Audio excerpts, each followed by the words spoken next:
if you can keep your kid off social media till 16, go for it. It would be the best thing you could ever do for them. We started gamifying lessons. We put together a Minecraft World War I scene. We put the curriculum into it. Artificial intelligence is happening in every single classroom, where students are using AI as part of a learning tool. We want to teach our kids about entrepreneurship and business and sustainability and grit. The saddest part about teaching is you generally never get to see the end product. Hello everybody, here I am at Centennial School in Johannesburg, South Africa, doing a new format of the podcast. And I'm really excited that it's with my old school teacher and best mate, Shaun Fuchs. And this is the first time I'm seeing the school as well. I haven't seen it, so everything is a surprise to me. And I literally cannot wait because Mr. Fuchs, he has spoken about owning his own school to me for like 20 years. And it's been going for about 3 years now, I think. So this is the first time I'm seeing it. And I'm just really excited to see how it goes. And I hope you guys enjoy this new format. So join me. Here we go. So, for those of you that are listening, I'm going to try and give you like a running commentary just so that you can picture everything that is going on as well. This is a nice new challenge for me. I'm just walking into the entrance and really looking forward to all the new surprises. Here we are. Okay, here we are at Centennial School with my buddy, old school teacher, Mr. Fuchs. Welcome to the Ridiculously Human podcast. This is a new format that I'm trying, and I'm so grateful and privileged to have you as my first guest, and very excited because we're going to walk around this amazing new school of his, and there's some awesome things that he's doing. We're going to talk about education, parenting, technology, and I'm just really excited to get to pick Shaun's brain on all of these things. So, welcome, bud. Thank you. Well, welcome to you, and it's about time you get here because I've been telling you about this for how many years, and now you get to see it properly. Exactly. So, we're going to walk around and talk. Shaun has been speaking to me about this concept for about 20 years maybe, about starting your own school. So what's the inspiration? Why have you always wanted to own your own school? I've always wanted it. I mean, as long as I can remember, I've always wanted to start my own school. And I think after 35 years, it made sense to do that. And COVID and the lockdowns forced the change because pre-COVID, things were normal, and post-COVID, things had changed. And the one thing that didn't change was education. And for me, it was a perfect opportunity to try and disrupt education for the right reasons.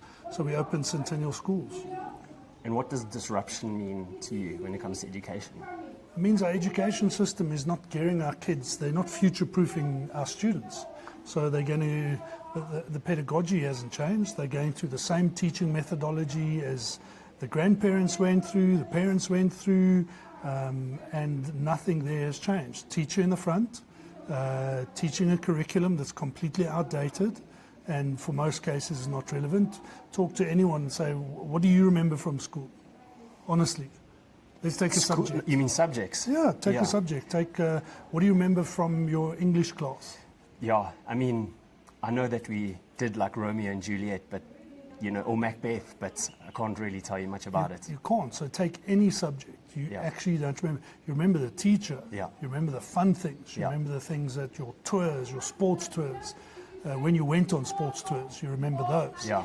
And that's the whole point. The education is not skills-based. And it's very often just regurgitating something for an assessment at the end of a year. And that's not where we should be. So you also have to follow like a particular type of syllabus so that your kids, I guess, qualify, like matriculate. If you didn't have to do that, what would your school look like?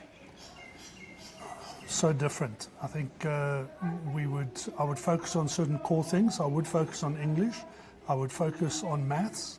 And then I would do electives. So students get to choose something where they would need to choose 2 or 3 electives initially in the younger phases. And as they get more into the senior phases, that elective needs to be more focused, so almost like a mini dissertation.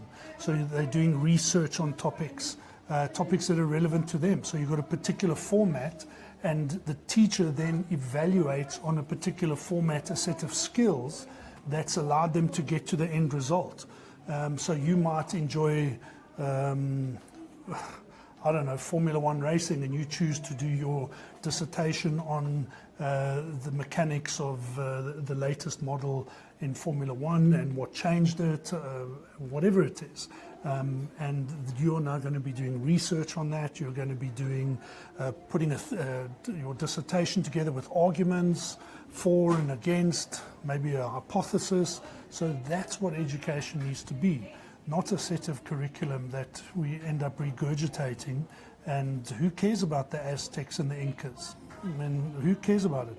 This is what 10-year-olds are learning, and it's part of colonization. So, but if you take it into a context where you have to research that information, put it together in a thesis because I'm interested in travel or whatever it is, then it becomes relevant. So what is your thoughts then, like say on examination? Do you think it's a good thing for kids to do, or Terrible. is it terrible? It's terrible. In South Africa, we have one exam at the end of 13 years, taking grade R into account. One exam, end of 13 years, which determines your entire schooling system. One exam. Yeah. And I will often argue those same matrics who write that exam in November, ask them to write the exact same exam in the following January, and most of them are going to fail it because they've forgotten it. So then what's the purpose of that education? It makes no sense. Yeah, I mean, I remember business economics when I was in matric, and it was literally like I had to learn 50 essays, and then, you know, they maybe chose 2 of them and you had Lucky to write draw. about them. Yeah, and it was So like, if you were lucky to, I don't know, have a teacher who kind of knew which ones might be asked, then you had a good shot at doing well. But like if you didn't study one of them, then you were in kind of like big trouble, because, I mean, how can you just memorize all of that? It's kind of crazy. Oh, that's the problem. So often assessments are based on recall. So what is my brain able to recall? And you'll find today that students, so take for example a student who has got the latest console and is gaming. The graphics, the sound, the immersiveness, everything. That same student the next day is going to be sitting in a classroom with a teacher in the front talking and just drawing on a whiteboard. Now, how do you compare the two? Yeah. You can't. So one of the things we started doing is we started gamifying lessons. So here our students actually are, for example, in World War I, trench warfare. We put together a Minecraft World War I scene. Kids logged in, started playing the game in Minecraft, and as they're playing the game, we've put the curriculum into it. So trench warfare, what's no man's land, what's the purpose, what's the strategy of trench warfare, how's the trench look, so they're immersed in it, and they're playing this game, and as they're playing this game, they're learning about trench warfare. What was fascinating in the June exam, when they wrote that section on trench warfare, not one student got below 80%. Wow. So you've now gamified, you've changed it. But the problem is you can do that in the middle school area. The moment you get into the senior school, by law, we are dictated that we have to write the National Senior Certificate. So we write the IB exams, Independent Examinations Board, and we have to write a set of exams that the curriculum was designed around about 1997. So literally when you were in grade 11. Yeah. So what is the uniqueness of Centennial? I think Centennial is the most relevant high school for 2025 and beyond. And it's relevant in that we changed so many things that just were, in South Africa certainly, which people just took fait accompli. that we have to have a uniform. We don't have to have a uniform. A uniform we inherited from the British colonial system. Why do we want a uniform? You've got the Joburg Haarveld, 38 degrees outside, and I've got a polyester uniform, a polyester blazer and tie, and I'm sweating to death. But at least I look good and I'm disciplined, right? Inverted commas. It's absolute nonsense. So we have a dress code. Our kids can wear certain things. They can't just wear slops or something to school. They've got to wear proper shoes.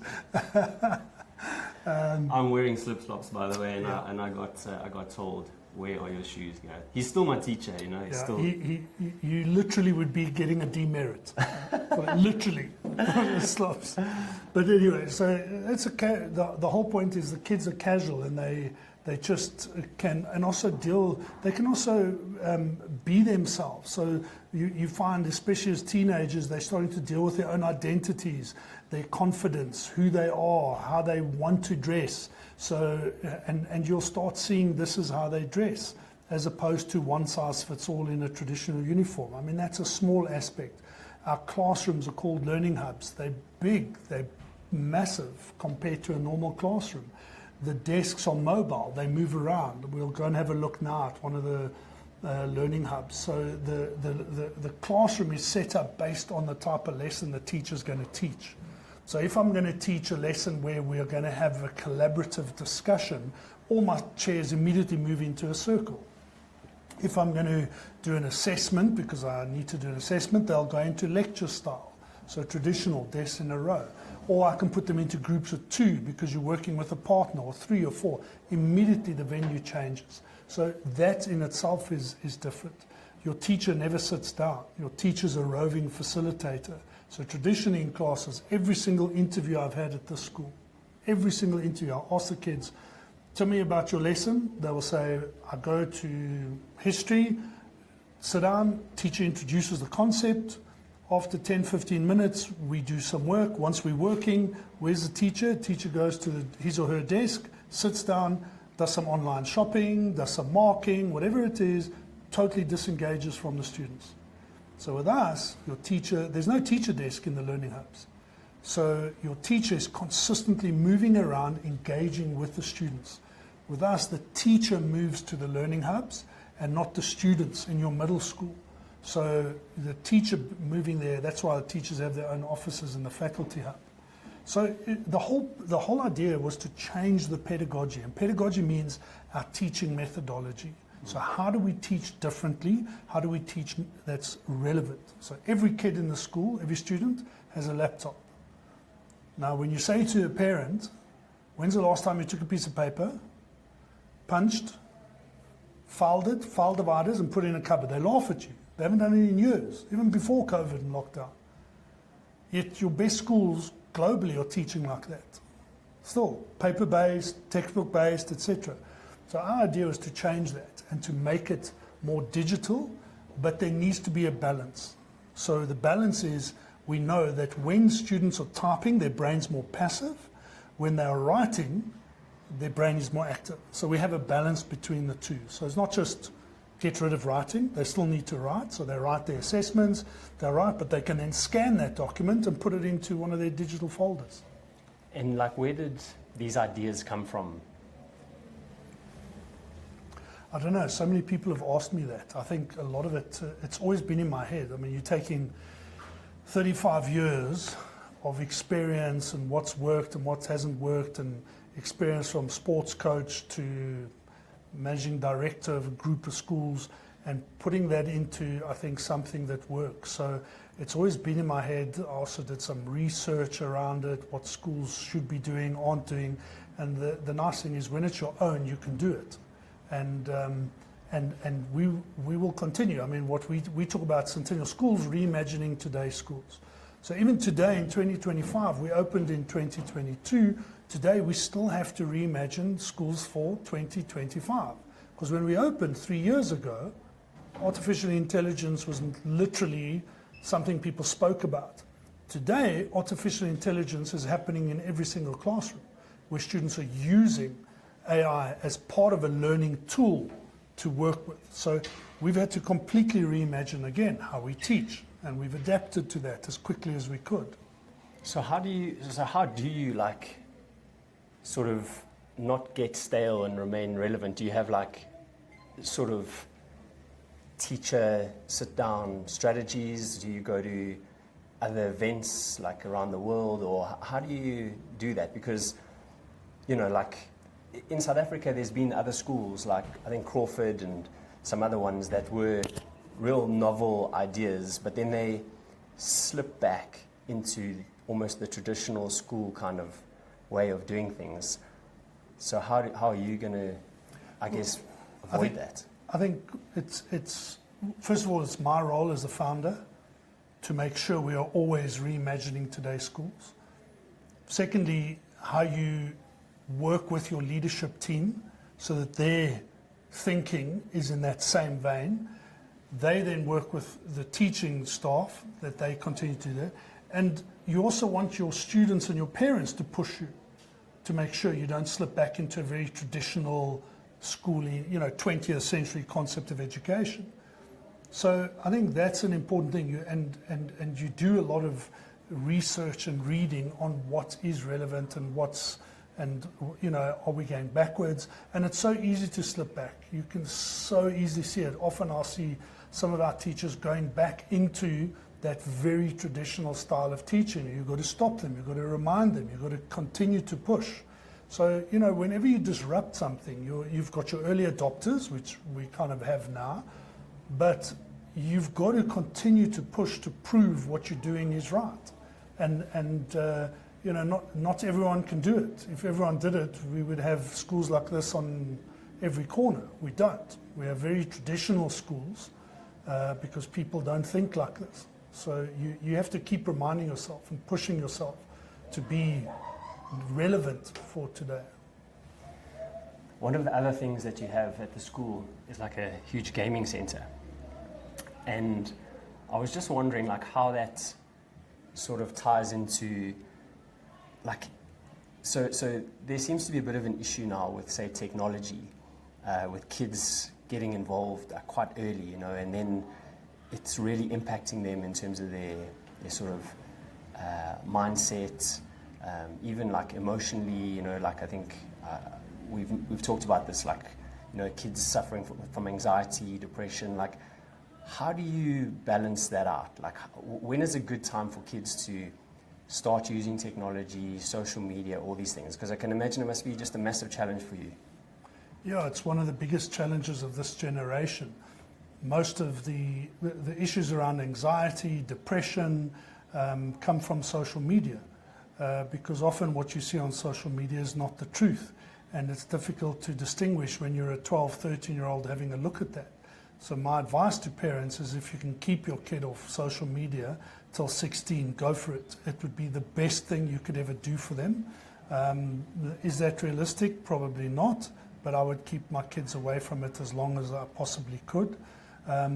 Gaming is a different story because everyone gamed. If you look at parents, my age, your age, whatever generation you had, we did some form of gaming, whether it was Atari with a little bat that kind of scrolled up and down for tennis or squash, to Atari racing, to where we are now in terms of unbelievable graphics and stories and real, almost so real, and it's so immersive. So we take that and we get the balance of gaming. So we have an esports center, we have a subject which we call gaming studies, and those are relevant because every single one of these kids is a gamer. They're born as digital natives, so they will want to play games all the time. We don't open the gaming center in the morning. We don't open it at break time. At break time, they're on the court shooting hoops, kicking a ball, socializing with their mates. That's what you want to do. So we, again, are the adults. We balance the time. It's the same as parents at home. If you allow your kid to come home and just game until 2, 3 in the morning, they get up, have breakfast, go to school, come back and game. How many parents do that? Not many. You set the boundaries and you set a balance. You've got to have a balance with it. It's the same thing that we do here. What are the benefits of gaming? Benefits are massive. Strategic thinking, critical thinking, how you have to navigate the games to come up with a solution at the end. Your teamwork, your communication, the collaboration, those are all skills that you can bring into gaming studies that many subjects won't have. In fact, I don't think of a subject that has that. So those are critical parts to it. You know, we offer esports as a subject, as an extramural. So after school, kids would select basketball, soccer, fitness, whatever. Esports is one of the subjects, or one of the activities they will select. But again, the balance is, if you're doing that, you have to be doing one of the physical sports. So you can't just do esports. You have to, in the week, did you do fitness? Did you do yoga? Did you do basketball? Did you do soccer? Whatever one of the sports we're offering, they have to do. So again, it's all about the balance that you need to bring in. And the moment that balance is going to one side, either or, you're going to pick up problems. There's a couple of trends like in schooling, which it seems like for me, where the first one, a lot of it is going like fully online. And you mentioned to me that your sort of biggest intake is those that went fully online and they're like, this doesn't work. Yeah, I think the teenagers in particular and kids, I mean, kids are they're social beings. They want to have friends. Their friends are important. And literally sitting behind a screen the entire day cannot be healthy. So different when it's circumstantial. So families are very remote, they're living in a rural area or whatever it is, because parents are doing work there or just wanted to go off the grid or whatever it is. I understand that. So there is a need for it, and I think it makes sense. Sometimes it's a temporary measure where you've had kids with such anxiety and really social emotional issues that removing them from a face-to-face school and putting them at home so you can still manage them, but they can still do work and go through curriculum, etc. That makes sense. As a permanent solution for entire schooling, I don't think that that's right. They say that one of the main reasons of happiness is when you are achieving something or doing something, but when you're doing that with people. So that sort of ties in nicely, especially and that's not just for school kids, it's kind of for everybody. Yeah. So I think, there's and one of the most important things for feeling happy and purposeful and connected is being social, in person. You definitely can't replace it digitally. I think you're 100% right. When I walk around the campus, so many of the students, particularly the boys, will always come and shake my hand. That tactile connection is so important. And behind the screen, you're not getting that. There's another trend that is definitely seems to be growing a lot, which is around homeschooling. And what are your thoughts on homeschooling? I think it's age relevant. In the early years, probably, yes, I think it can work. It depends on the reasons for homeschooling. If it's because the education system's dysfunctional, you've still got to get through a particular curriculum, you've still got to do things, and for some kids it probably is relevant. In a general sense, I don't think it's right. I think that the ability for students or a child to be able to interact on a social ability, there's so many skills that go with that. There's skills, if you think about it, there's skills of communication, there's skills of dealing with friendships, skills with dealing with, we've had a fight, how do I manage that, how do I navigate that? Or where there's praise, where there's the tactile kind of pat on the back because you've done something well. In most homeschooling environments, you're not going to get that. What's interesting is a lot of homeschooling environments, you find we network with other people and we then try and cluster to make that homeschooling environment bigger because that's exactly what they need. They understand it. So homeschooling in isolation, I don't think is great. If you can get some form of community together, then it probably makes sense. What concerns do you have with current, schooling, education, things that happen in school? There seems to be a few ideologies and things that are sort of popping up. I don't know if there's anything that stands out for you as a concern that's... I think one of the biggest concerns I have is the role parents play in the school environment. When I started teaching, parents were absent. Whether it was good or bad, most teachers will probably say it was good. What started happening is a shift sort of started occurring around about the mid-2000s, so just before 2010, right about 2005, 2006, I started picking up trends where parents, the school was at fault, the child is not. So immediately the parent takes the child's point of view. And those are the cases you deal with. In fairness, there are a lot of cases you don't, where parents obviously will go home and talk to the kids. Kids will say, listen, this happened today and that, and the parent will question it and say, but are you sure? Explain this. Why this? Why? Whereas what you're finding now, more and more parents are not questioning the kids. Kids 100% right.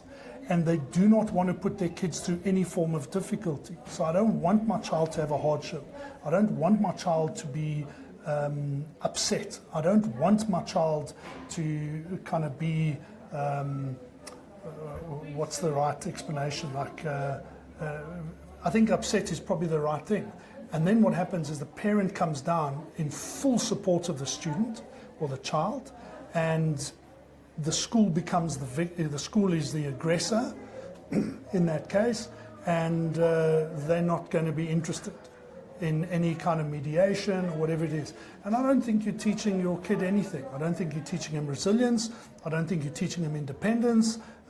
There are so many things. I mean, if I go reflect, there are many things that Centennial Schools does. And one is we change things, right? And we modernize it. But at the same time, I also have to reflect on when I grew up. If I wasn't feeling well at school, what do? You were in the sick bay for maybe 30 minutes, then, okay, you're fine, okay, now that's boom. Nowadays, kid gets into the sick bay, parents there within 30 minutes, collects the child and off they go. So I don't think that as parents, we are pushing our kids hard enough in terms of general circumstances. But having said that, what students today are facing is a very different socio-emotional kind of circumstances to what we grew up with. But again, I suppose it is about, it's always about a balance. The best parent for me is a parent that comes and says, listen, this is what my kids said. I've heard them. I'd really like to understand what the school was, and then have an objective view without getting fully emotional. I can imagine that's quite a challenge sometimes, just because, parents are, I guess, protective, and there's something in them and they're like, no, you're wrong, I'm right, my kid's right. So it must be a big challenge for you. I always remember, Shaun and I have met a few times, like overseas on various different trips, and one of the times we were in Buenos Aires, I think. Yeah. And we were waiting for some of the kids to wake up to get on the bus, and they were late. And I still remember, I literally remember the way you handled the situation, and you even said it to me. You're like, so they got on the bus, and you told them, I think, to just go sit on their seats. And we were 15 minutes late, but those 15 minutes are quite critical when you've got a rugby game or an event or whatever, some sightseeing to go to. And then the bus went, and you brought the kids to the front, and you spoke to them very calmly, I guess sternly. And then afterwards you said to me, you must never raise your voice when you are dealing with conflict. And it stuck with me all the time. What are your main sort of bits of advice for, when it comes to communication for anybody in conflict, dispute resolution, because you handle it very well? I think it's a skill that you try and develop, and you develop it with the idea of getting an outcome that is a positive outcome. And the moment you allow emotion to take over, the entire situation is lost. It doesn't matter whose side, it's lost. Very difficult, because sometimes you can get emotional, or you're pushed, or whatever it is. So wherever possible, you just try and control it. But it is very difficult to do that. But, I think most of the times in a school environment, most of the times when you're dealing with conflict or ill discipline or whatever, the student, 9 out of 10 times, knows they're wrong. They know they're wrong. So what you want to do is you don't want to now continue to reinforce that and hammer that. You want them to acknowledge they're wrong and calmly speaking about it, but in a stern voice, letting them realize that you're angry or you're upset about their behavior, it's not in line with kind of the value system, and getting them to understand it. Most of the times the students respect that, they understand it, and you move on. There are times where you're going to have the students who don't, but then there's underlying issues. There's always underlying issues there. And they're continuously getting into trouble because they want the attention, or it's an outlet for them from what's happening at home or with friendships or whatever it is. So screaming and going ballistic makes no sense. It doesn't help. No one, people might raise awareness for a few seconds, but after that you've lost it. You've got I don't think you've got any integrity or strength to come back on. How does, say you receive a strongly worded email, because this is also I guess communication, right? How do you reply? What advice have you got for people to reply to a email, say, conflict? What do you... Nowadays, I ask ChatGPT, am I being too harsh? I want you to have a look at this and soften the tone, but I still want to be firm. I mean, that's brilliant. It makes complete sense. And you can look at it, then you can read it, put your own tone to it, and whatever. Honestly, that's, for me, is one of the greatest things about what AI has brought in at the moment, because it actually looks at it and you get incredible results from it. So that's the one thing, and you can actually reflect on it and say, oh wow, actually I should have worded it like this. This is a great way to word it. But you can't reply. In the past, what I would do is I'd reply and I'd put it in my drafts and I would leave it for an hour or 2 hours or the next day, and then I'd go back and read it. Nowadays, you can use AI so effectively in managing conflict like that.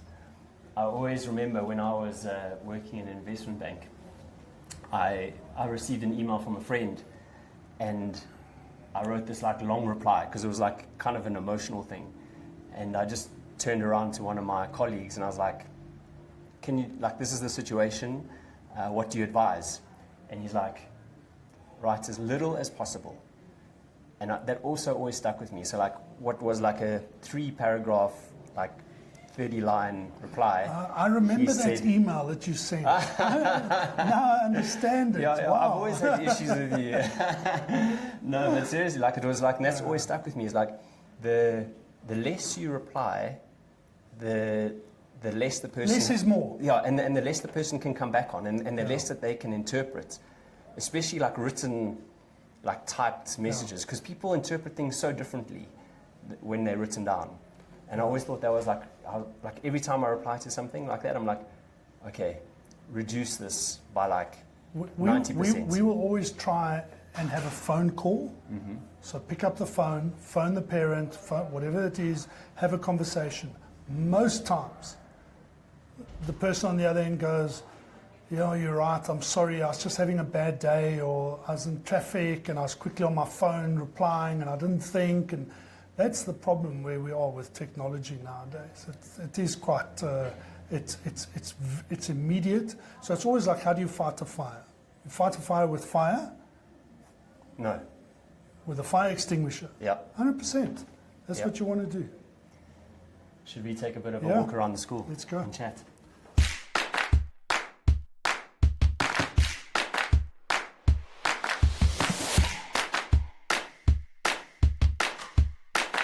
So we're now in the school canteen, and it's a nice open air place. It's got some foosball here. It's got a lovely coffee machine and a whole load of other things and nice food to buy here. And the kids are all in class, so it's kind of nice and empty. So the idea here was actually taking a Starbucks concept combined with a business class lounge. so that you create a space where the students, it's the heartbeat of the school. They're sitting here, they're socializing, they're meeting their friends. If they have a free period in the day, they can sit and do some work, exactly like you would in the business class lounge before you take your flight or whatever. So, you know, for me, Centennial Schools was also always about creating small skills that could take them past school into university life and into work life, where it's not going to be the first time I'm doing this. This is so new to me, I don't understand, it's intimidating, and I think that goes a long way in producing confidence in students. One of the cool things that you have starting, I think this March, if I'm correct, is you're starting an entrepreneurial sort of course. Your entrepreneurial program. Yeah, what does that look like?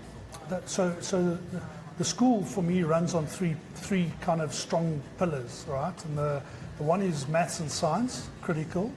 The other is technology, which is who we are. And the third is business and entrepreneurship. And business and entrepreneurship it needs to be practical. There's so much you can do as an entrepreneur, but you're never taught. And I've been an entrepreneur my whole life. I've had little businesses that have been disastrous, and I eventually have the big one that's been incredible, which is the school. But for me, I wanted the kids to live it, eat, breathe, and sleep it. So we will launch the program in March. Students have to come with a business plan. They have to present something. They will lease premises on campus. They will sign a lease.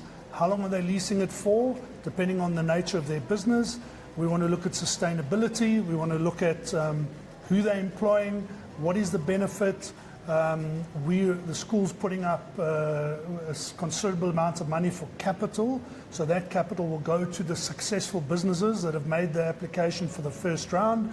They will use that capital. They have to open bank accounts. Exactly what they're learning now in business or in accounting. They're going to have to keep set of books. And all the stuff they have to do, we will teach them. So we're not giving them things that just go on your own.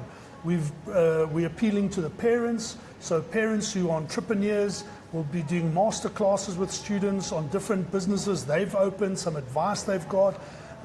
We used an example, call it warm gloves, where as a mock business plan, so we give them a draft of how we want them to set out the business plan. Obviously they can add their own things as well, but it gives them an idea. And this one was about getting a more disadvantaged community, maybe some older people in that community who will knit gloves and scarves and beanies. Students will source it from there, buy it, set up a stall in the car park. They've got all the parents, all the teachers, students to access. They can sell it to, and maybe that's only for winter. So their lease will be from March until till August. So again, it's real life stuff. And it cannot be food and beverage based, because that's always the easiest.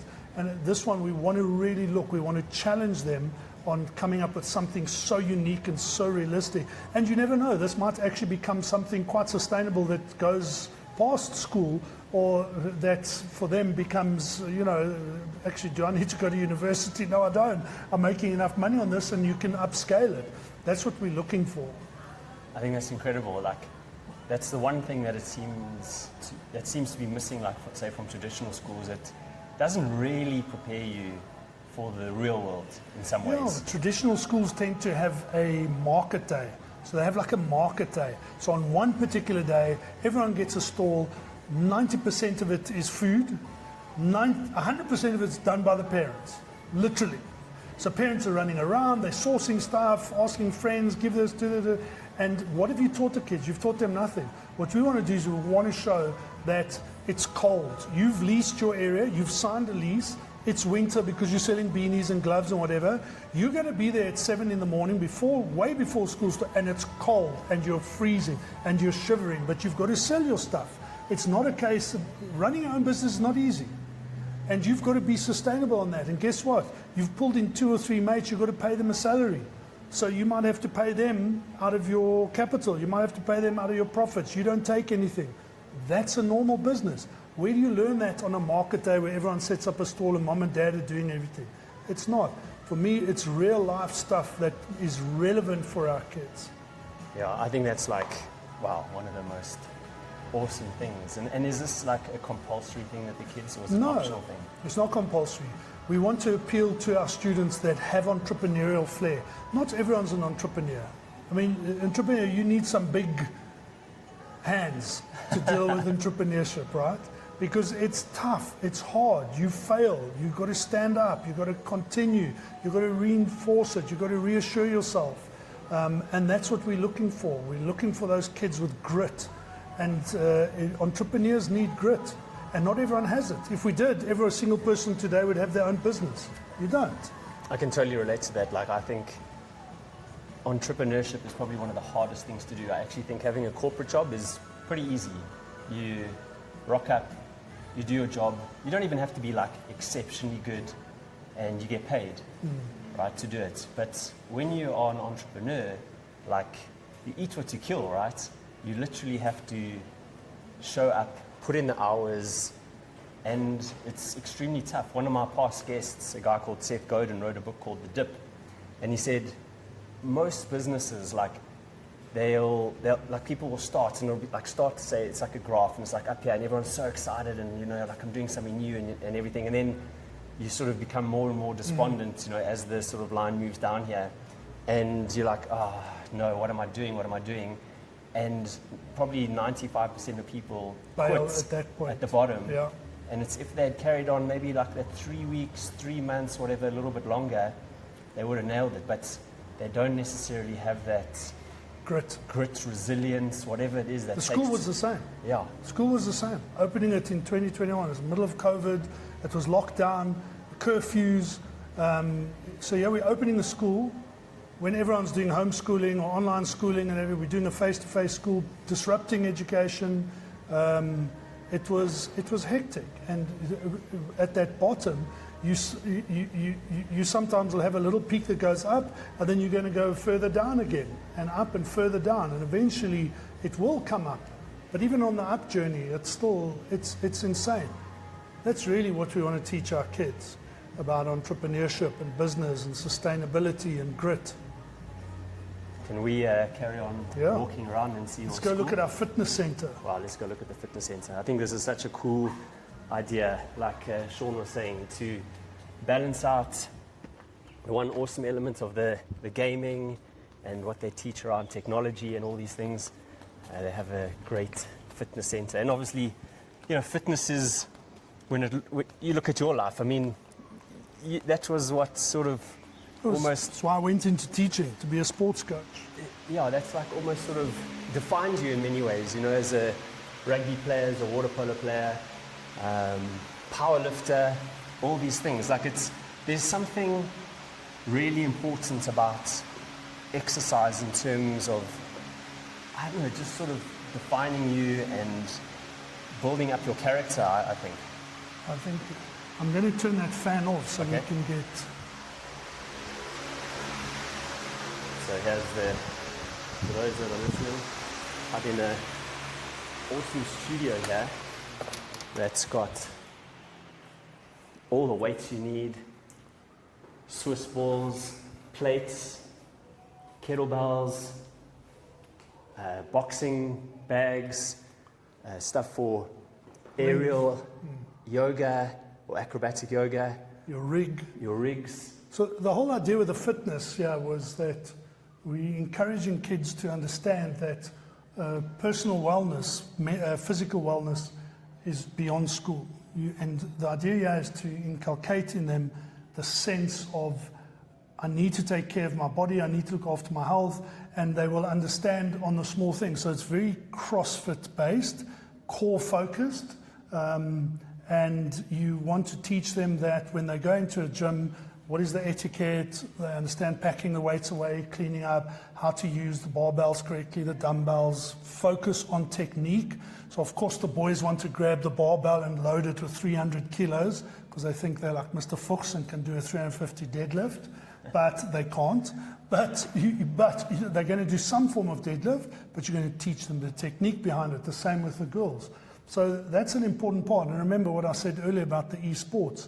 They can't do esports if they're not in here. So this is one of the aspects. They've got fitness, they've got boxing. Boxing, we call it what do we call it, box fit, where students come and they will do, I mean, that cardio workout's insane. I couldn't do it now. But your afternoons, the kids are here, they're doing boxing, boys, girls, and then that level is taken to a different intensity. So in their timetable during the day, they have a session for fitness. So they actually twice a week come here, and it's part of, in the old days in South African curriculum, you had phys ed, but you used to get, here's a ball, go run on the field, and you kick and play touch rugby or soccer, and then after 30, 40 minutes, you go back to class. That's not what this is about. This is professional coaches, take them, train them, warm up, cool downs. This is how you do it. This is what you do. Every lesson is planned out meticulously for each of the students. There's a lot of partner workouts as well. So you're working with a partner, and the kids enjoy it. You know, we have some kids that will sit out, not all the time, but the majority of our students actually, they love coming here. It's a huge thing for us, to the point that we actually need to enlarge this. It's too small at the moment. And there's also like an outdoor... There's a whole Astro outdoor area, so for rope work, we've got a rig outside as well, so they'll do activities on the outside. Remember, we converted an office park into a school. Wow, how cool is that? Honestly, like, if I was a kid going to school, I would totally just love this whole idea. Like, I would, you know, I mean, gym for me was always such a big thing. Actually, talking about gym, one of my first training sessions in a gym was with me, was it? It was with you. Like, Mr. Fuchs, he was like, cool, look, you want to start doing weights? Come with me, because he was an ex-powerlifter.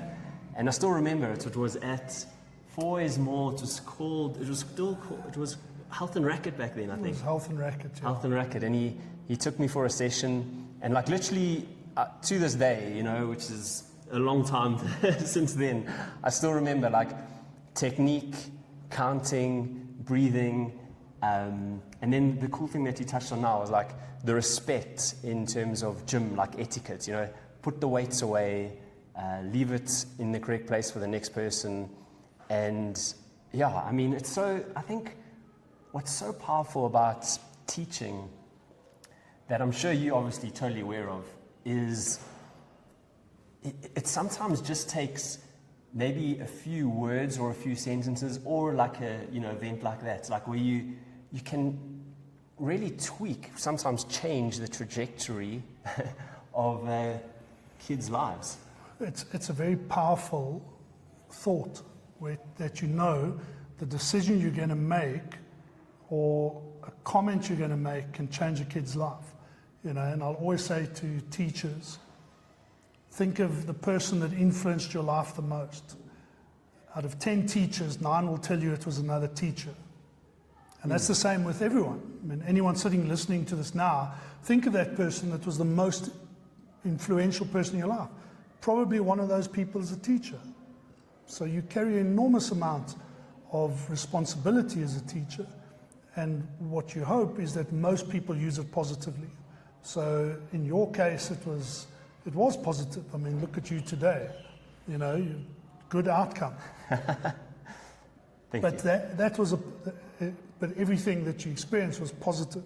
You know, and whether it was training in the gym, whether it was complimenting, supporting, that's an important responsibility that teachers have.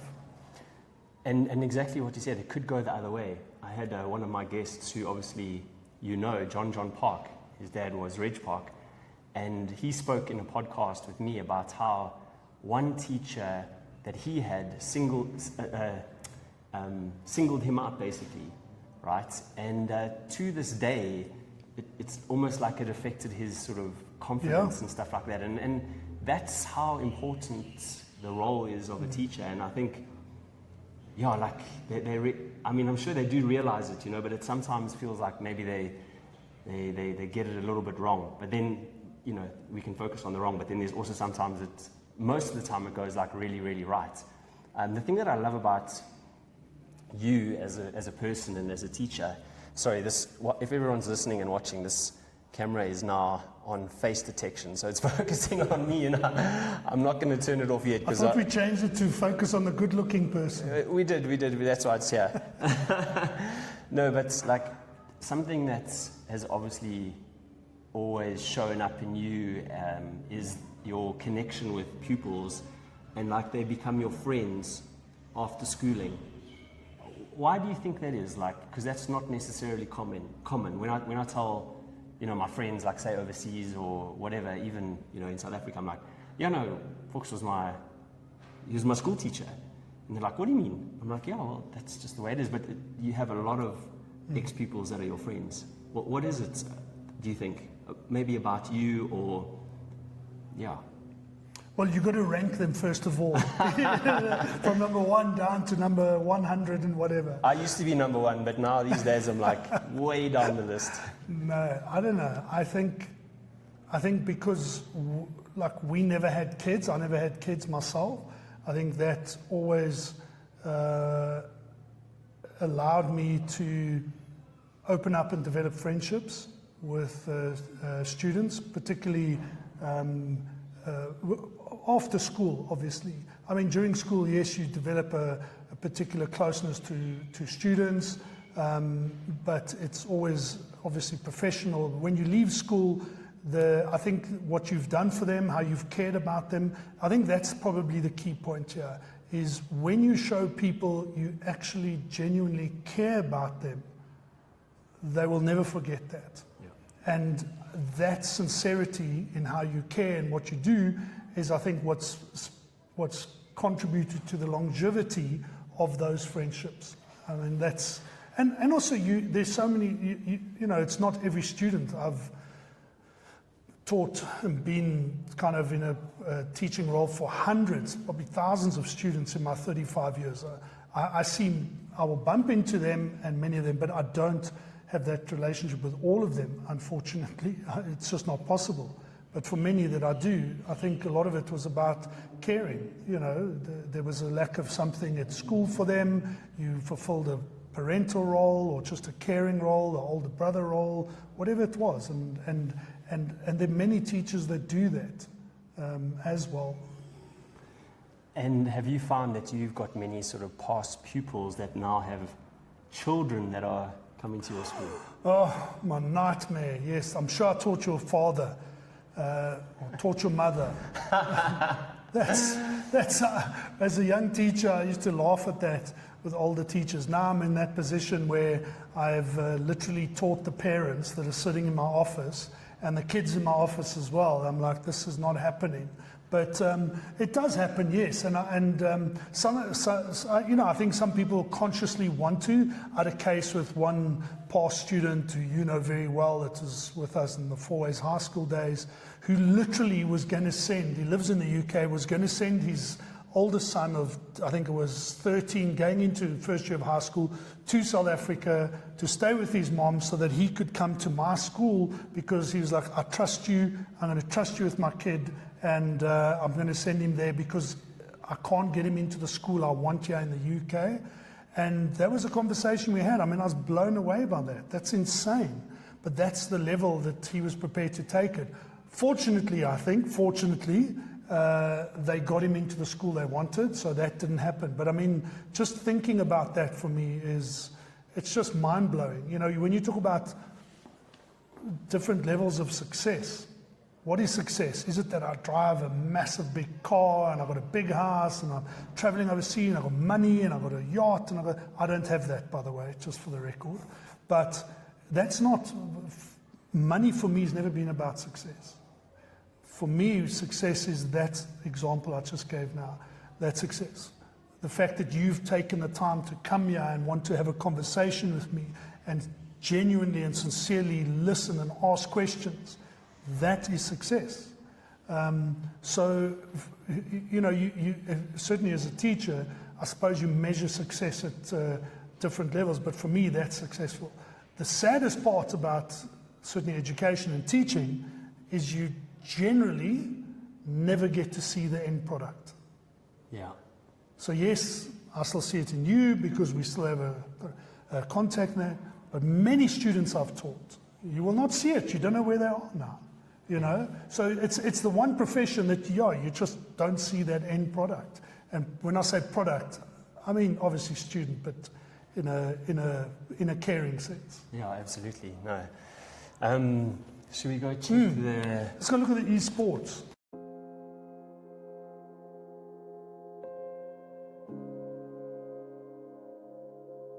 We're going to walk around here and go to Esports. This is what I'm like super excited to see. So it should be awesome. You can hear the kids in the background talking, enjoying the class. Big change from when it was a German engineering company head office. Yeah.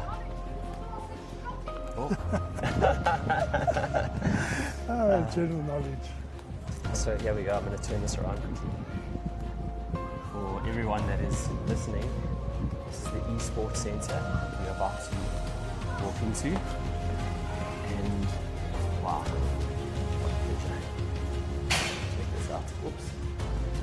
So there we go. All the games, computers. Wow, that's exceptional. It's massive. Very impressive. So this is the largest esports arena, certainly in a school in Africa, globally from what we know.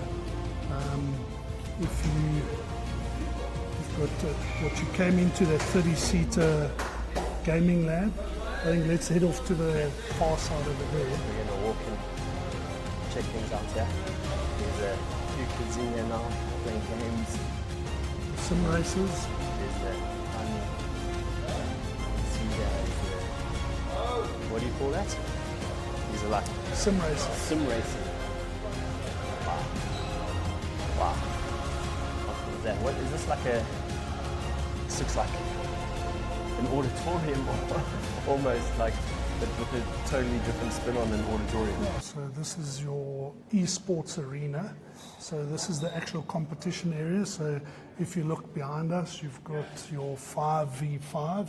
So your two teams that would compete against each other. So when you have tournaments, Wow. They'll compete in the 30-seater lab behind us, and then they'll come over here to compete. And your two teams can sit here competing, and then you've got your spectator seating over here. So if you flip that around, you'll see nicely your spectators sitting over there. In the distance, you've got your gaming lab, and then it's cast onto the big TVs at the back. Wow. So you've got students who also learning to shoutcast on Twitch or YouTube on the actual game that's going on.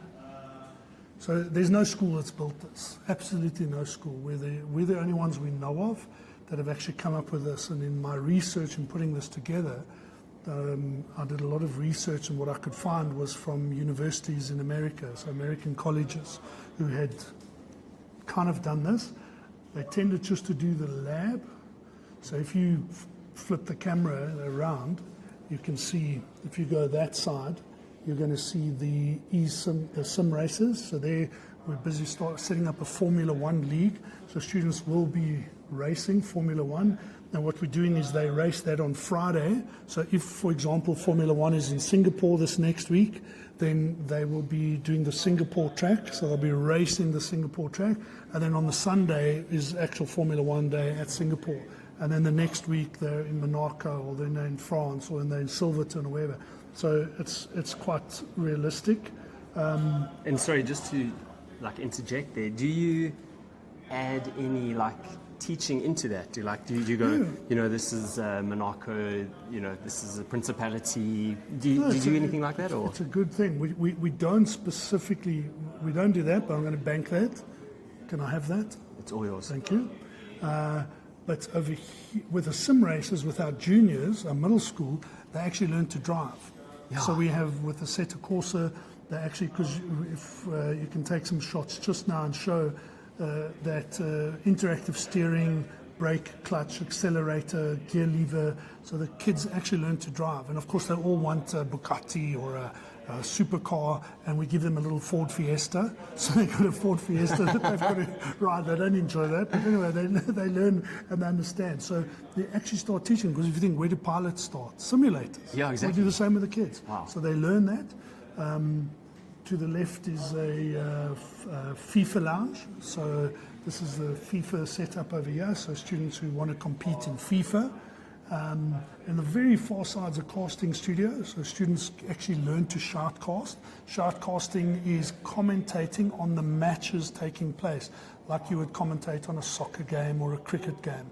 So it's a massive skill. So where a lot of schools are doing public speaking and debating, we're actually doing shoutcasting. So the skill of being able to commentate on a game, involve the players, know their names, understand it, talk about the strategy, what has just happened in that. And that's cast onto Twitch or to Twitter, or to YouTube, depending on what platform we're using at that point in time. Wow, that's amazing. That's something I hadn't even thought about. I actually had Jenny Gao on my podcast very recently. She's a F1 commentator, and that was one of the things that we spoke about. She's done it for like 15 years or so. And I was like, what advice do you have for people that want to be a commentator? And hers specifically is like radio, right? So it's got even that extra dynamic where you've got to talk, but create this visualization for somebody to imagine what you're seeing. And it's an absolute art, I reckon, being able to do that properly. I agree. I could never do that. After 10 seconds, I'm looking for squirrels. I just don't have the attention to do that. But we've got kids and students that actually want to do it and have a knack for it. And so they can develop that skill here, which is really exciting. So this whole arena, 300 square meters, is not just about coming and gaming. There's so much. During class, our students will come here and they do, beyond the curriculum, they do coding. Oh, wow. They do entrepreneurship, which is a gamified version of entrepreneurship, where they actually play a game where they'll start a little lemonade stand. That little lemonade stand, they've got to develop the CI, they've got the branding, they've got to do a budget, they've got to look at where am I going to locate, how many people am I employing, and then they'll start trading. And within a week, some students are bankrupt, others are making thousands, and so they will progress through different businesses. Retail businesses, clothing stores, restaurants, and as they go through the year, they'll eventually run a group as a CEO. They're dealing with finance departments, understanding P&Ls, they're working with human resources. They're making decisions like a CEO. So they do that here.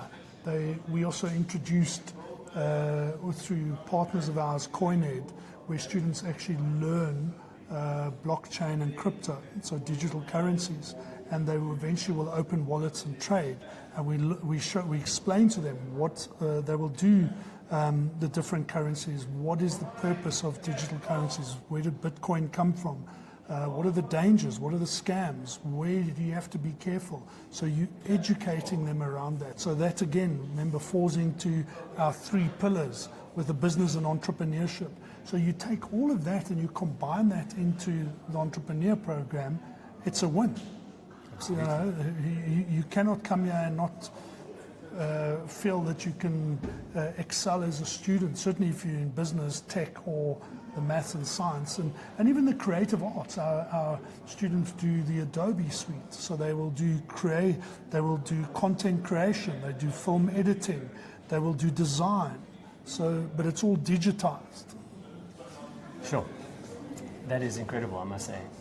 You also had some success in the gaming sort of world, where you took your school to Dubai. Was it Dubai, and they won a gaming they won competition. The Dubai esports tournament for Minecraft. So there was our junior team that went across. So everyone they played in South Africa they beat.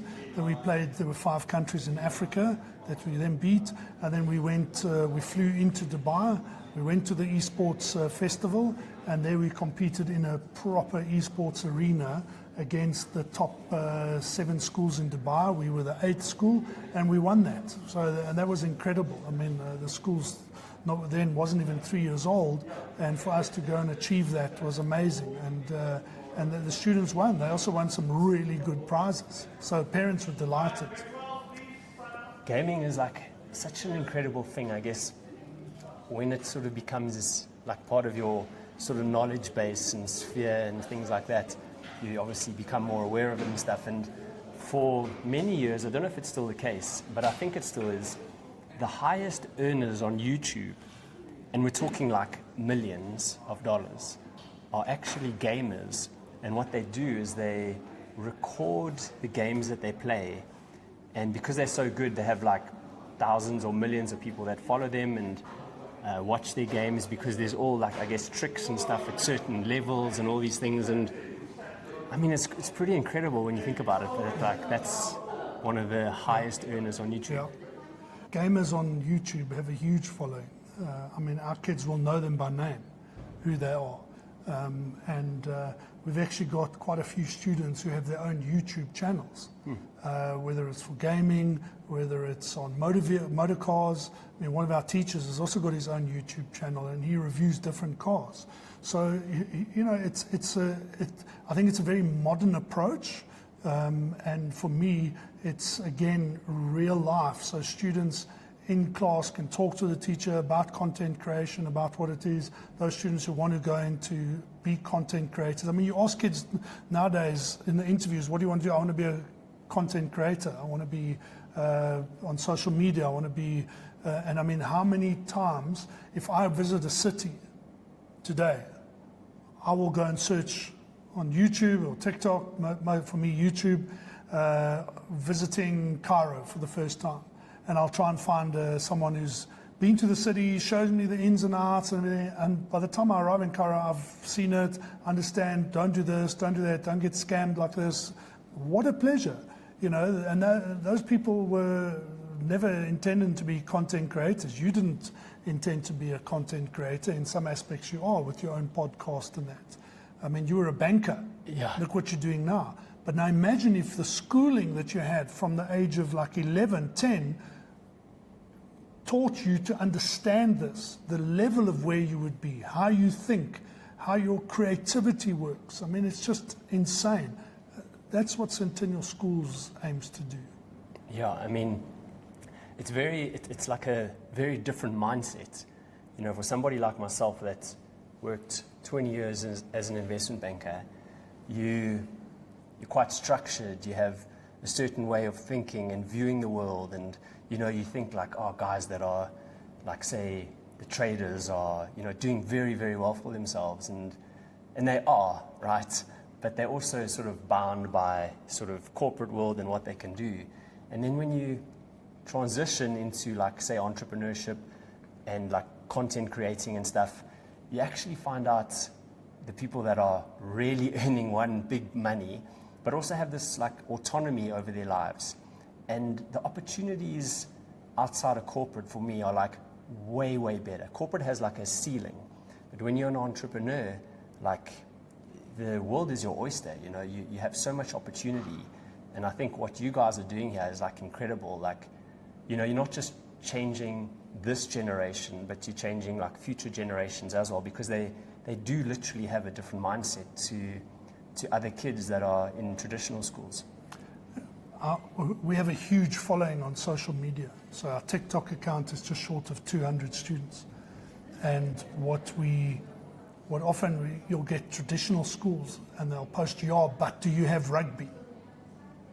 And so often my response, which I would love to do, which I don't, is go, no, we don't, but our students will be owning the rugby club that you will be playing at, or will have provided the capital to finance that private equity deal that bought the rugby club, or will have designed the latest medical equipment to assist in injuries, etc. Those are the kind of kids that are kind of at Centennial Schools. Yeah, we've also got kids that play club rugby and will go to rugby, but it's tempting for me to do that, but I don't.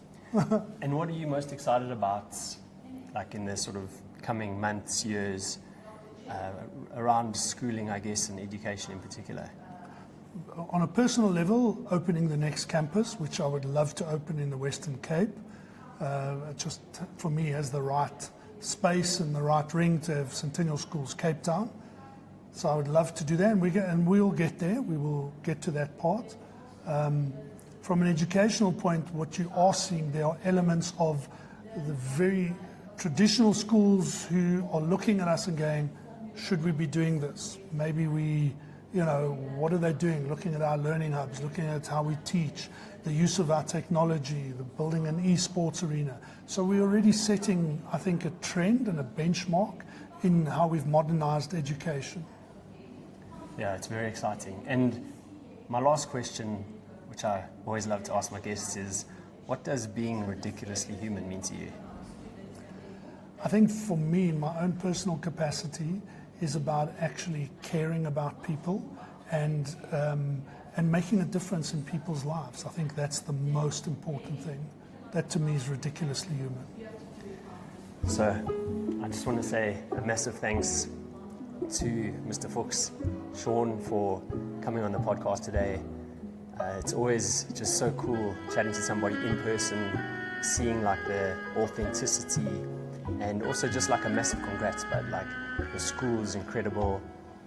I mean, I'm kind of like blown away by some of the things that I hadn't even thought of when it comes to how you're teaching kids, like the byproduct of what you're doing is amazing. So just, thank you so much for your time, and Jeepers, I can't wait to see the school just go from strength to strength. Thank Cheers. you.